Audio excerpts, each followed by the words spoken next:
一个变态食人魔究竟有多变态？他居然想把已经埋葬的尸体挖出来，趁着新鲜度还在，想要趁热吃掉它。其实食人魔都是潜在的美食家。杰夫从冰箱里拿出一块排完酸的里脊肉，先给肉做个 SPA， 放松一下。冷锅热油，将盐均匀的撒在上面，小火煎至两面金黄。吃过 X 肉的都明白，排完酸的肉质煎至3分熟最为美味。杰夫感受着肉质在嘴中爆汁的感觉，他十分的陶醉。这天杰夫的冰箱又空了，他整理好着装来到酒吧寻找新的猎物。吧台上的2个黑人引起了他的兴趣，这些黑人小伙都对杰夫很熟悉，因为杰夫是出了名的大方。当然这里每一个人都是他潜在的食物。杰夫对他们介绍了自己的职业，一名艺术摄影爱好者。很快杰夫就出价50块邀请他们去家里拍照。50块在这些黑人小伙眼里可不是一笔小数目。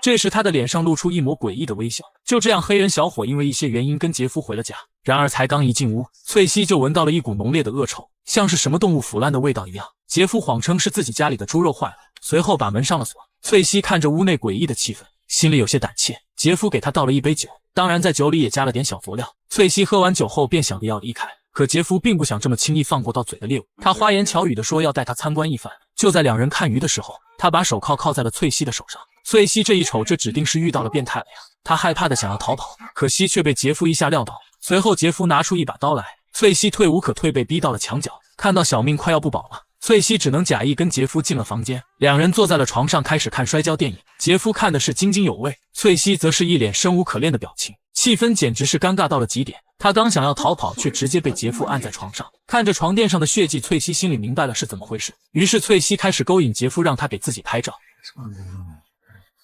紧接着使用了美男计，对杰夫开始搔首弄姿。可是杰夫只是拍了几张便没了兴趣，又把翠西带回了屋内看电影。翠西此时内心是慌到不行，满脑子想的都是怎么逃跑，而杰夫正在想着怎么吃掉翠西。他听着翠西的心跳，2人躺在了床上，翠西趁机一把按在杰夫的脑壳上，这一下差点按爆杰夫的脑瓜瓤子，但门上被上了好几道大锁，翠西根本跑不出去。杰夫很快就追了出来，还好翠西身强体壮，这一下杰夫的脑壳差点被打裂。这次翠西也终于逃了出去，他像疯子一样的奔跑逃命，终于是遇到了警察。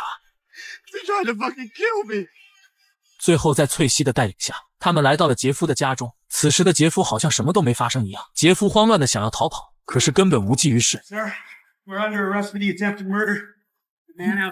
警方在杰夫家的冰箱里发现了一个成年男性的头，紧接着在冷冻柜发现了一颗心脏和一名成年男性的那个 X， 又在卧室里找到了一颗干净的头骨以及几个纸壳箱子的骨头。除此之外，还有一具完整的骨骼和一些已经风干的皮。更变态的是，他们在卧室的蓝色水桶里找到了几具被酸性溶液腐蚀到残缺不全的躯干。最后在警方不断的拼凑下据不完全统计，在杰夫的家中总共发现了15具黑人男性的尸体。经过调查，杰夫不仅是在家里将这些人给残忍分尸了，他还食用了其中某些比较美味的部位。可能杰夫是想换一种生活，或者是觉得一直没人发现太无趣了。在被抓捕后，杰夫并没有反抗，甚至还放弃了请律师辩护的权利。所以警方问出了所有人都会疑问的问题。 Can I ask, why do you think you did it? Killed all these men. And why did you keep them? 杰夫回忆起童年，原来这一切都源自于杰夫童年的经历。小时候，杰夫的父亲因为工作忙碌，常年不回家，母亲则是终日沉浸在吃药的日子里，并且一旦父亲回家，那2人必是会有一番争吵，严重的时候甚至会大打出手。然而这一切并不是真正的导火索，真正的原因是一次家里地下室的发现。家里突然传来的恶臭让父亲怀疑地下室有动物的尸体，于是便带着小杰夫把尸体给掏了出来。可小杰夫看到这具尸体，不仅是没有害怕，甚至还伸手触摸了一下。父亲看到儿子对这个东西感兴趣，于是经常带着小杰夫去马路上寻找被车撞死的小动物，并且之后还会将它们带回家里，给小杰夫演示一下动物的内部结构。这样的生活一直持续到了高中。第一次上生物解剖课的杰夫异常兴奋，终于可以是自己动手了，甚至结束后还显得有些意犹未尽。杰夫找到老师，想带一只回家继续练习，可老师活了40多年，还从未见过如此厚颜无耻之囚。Teaching for 22 years and no one's ever asked me that. 就这样过了一段时间，杰夫的父母在常年的矛盾下，终于是过不下去了，2人选择了离婚，各自生活。母亲带着杰夫的弟弟离开了这个家，而父亲因为工作的原因常年不在家。于是无聊的杰夫继续解剖小动物。然而现在小动物并不能满足杰夫的变态心理。这天杰夫鬼鬼祟祟地溜进了商场的试衣间，他小心翼翼地将双脚放在了凳子上。没过多久，商场的导购下了班，保安关闭了灯，开始巡逻。此时躲在试衣间的杰夫感觉自己兴奋的都要尿了。很快保安巡逻到了杰夫所在的位置，但也只是敷衍的溜达了一圈，把所有的灯都关了后就下班回家了。杰夫在试衣间等了一阵，此时的外面已经是空无一人，他颤抖着走出了试衣间，随手拿了个垃圾袋子。杰夫来到了一个模特面前，他居然把模特身上的衣服给脱了，紧接着开始拆卸模特身上的零件。看着模特身上那凹凸有致的肌肉纹理，杰夫感觉自己是口舌生津。随后他将模特打包给带走了，更加难以置信的还在后面。回到家里，杰夫将模特的上半身给拿了出来，随后将模特给放在了床上，就这么吻了上去。他深情地注视着模特，感受着模特身上的质感。很快杰夫就玩腻了模特。这天他正开车准备捡点小动物回来解剖，就碰到了一个拦车的帅小伙。小伙子想搭杰夫的车，杰夫心想这不送上门的鸭子吗？小伙子，你这是耗子舔猫 X 啊。杰夫告诉小伙现在时间还早，不如去他家里喝上那么一杯。小伙子一看这盛情难却，也就跟着去了。没想到两人聊得还挺投缘，杰夫也没想到小伙子也喜欢健身，当场就给他来了一个卧推。 You are fucking strong, man. 这样的夸奖让杰夫的心里笑开了花，一个没控制住就吻了上去。但是这小伙子可是个直的。 Fucking asshole faggot. 这句话深深地刺痛了杰夫，他抄起锻炼用的杠铃就给小伙子干了。可是由于用力过猛，小伙倒下就再也没起来。杰夫有些慌了，因为是第一次杀人，再说自己也没想杀死他。 Come on, wake up. Wake up. 害怕的杰夫把尸体藏在了房子的地下，但是又想到夏天尸体很快就会腐烂，并且还会散发出浓烈的恶臭，他又把尸体给拖到了库房。在这里，杰夫开始了人生中第一次人体研究。很快，杰夫发现骨骼太大了，他根本就处理不了。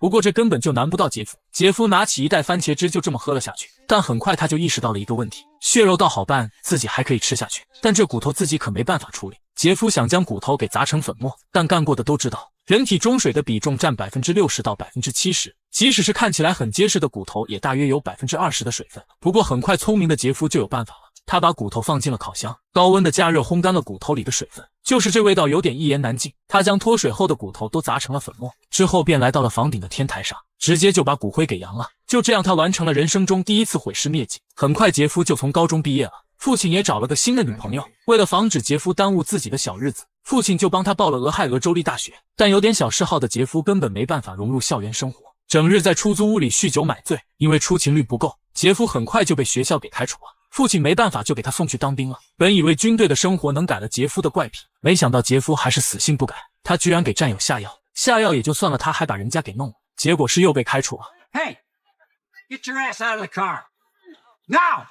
这次老父亲是真的愤怒了，直接就把杰夫丢给了乡下的母亲，就当自己这个耗废了，趁着年轻还能再练一个。杰夫这回也老实了一段时间，他找了一份灌肉肠的工作。可是这天杰夫来参加博览会的时候，精神错乱的他居然对着机器来了一发。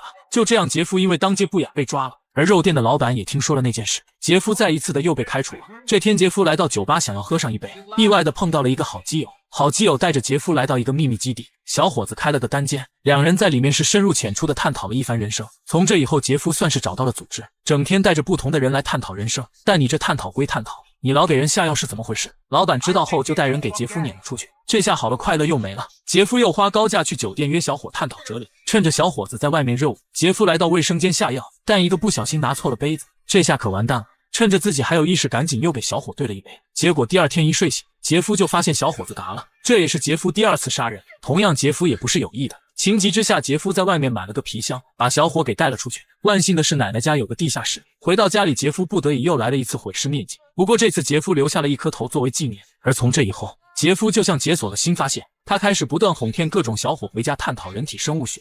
在这里，他奸杀分尸，并且食用了3具尸体，剩余吃不掉的部位，杰夫会将它们浸泡在酸性溶液里，直至腐蚀到骨肉分离。但是这种方法有一个弊端，那就是味道实在太大了。哪怕是鼻子不好使的奶奶都闻到了这股恶臭。奶奶曾多次询问杰夫臭味是怎么回事，但是杰夫每次都以自己在做实验应付了过去。可是没过多久，杰夫就把事给玩砸了。一次，杰夫的药量没下够，小伙子迷迷糊糊的逃了出去。回到家里，小伙子的父亲发现了不对，把杰夫给告上了法庭。最终，杰夫以猥亵罪被判入狱1年。出狱后，家人们都对杰夫失望透顶，奶奶也将杰夫给赶了出去。无处可去的杰夫搬到了黑人社区，在治安松懈的这里，所有人都将会是他的猎物。这天，打算去超市买点酒的杰夫盯上了门口一个黑人男孩，杰夫叫他去家里喝上那么一杯，咱也不知道他是有多爱喝，就这么跟着去了。杰夫把男孩迷晕后便出去买工具了，但还有一丝理智存在的男孩逃了出来。等到杰夫回到家的时候，警察正在询问着男孩，在场的所有人都能看出男孩的不对劲，但是警察却更愿意相信杰夫说的话。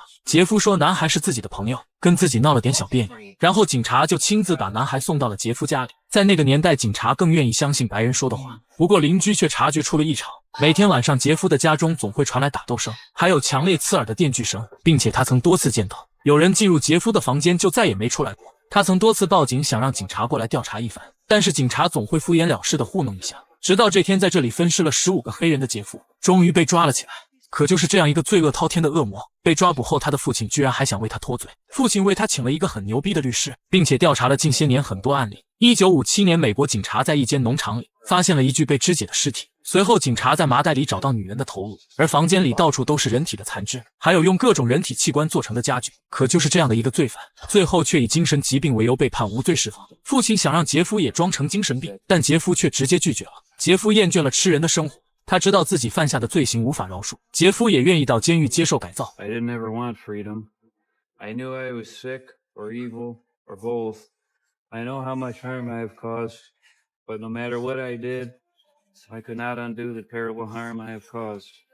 就这样，杰夫被关到了监狱，但是杰夫造成了影响却并没有结束。被他残害的人和家属每天都会在梦中惊醒，而杰夫的邻居们整日不敢独自在家入睡。更加恐怖的是，社会上居然出现了一批杰夫的追随者，他们模仿杰夫的行为，更甚至是有人居然开始收藏杰夫分解人的工具。父亲也将杰夫的经历写成了小说，并且这本书还非常火，拥有很多书迷。监狱里的杰夫每天都会收到很多来信，杰夫也为此感到兴奋，这就是他一直想要追求的生活。杰夫成了这些变态追随者心中的神，但是上天并不会放过任何一个坏人，也不会冤枉任何一个好人。这天，杰夫在清理健身房的时候，狱警安排了一个黑人进来，然后狱警就走了。杰夫此时也察觉出不对劲，想走却被黑人给拦了下来。黑人一拳打倒杰夫，随后拿起铁棍不断地击打他的头部。黑人要为所有受害的同胞报仇。就这样，一代变态杰夫达莫被活活打死。本剧是根据真实事件改编，虽然故事结束了，但是现实永远比故事更可怕。